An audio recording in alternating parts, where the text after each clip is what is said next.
हम एनडीए के साथ हैं।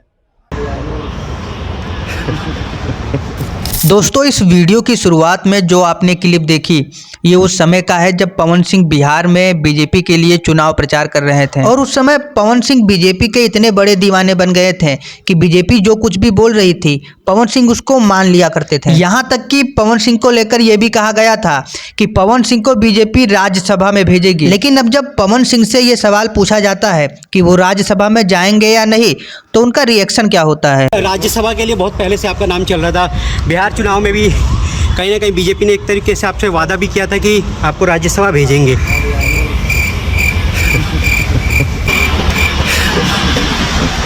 दोस्तों, पवन सिंह की हंसी ये साफ साफ चीख कर बता रही है कि इस बार भी उनको चूना लगा दिया। क्योंकि इंसान दो ही कारणों से हंसता है।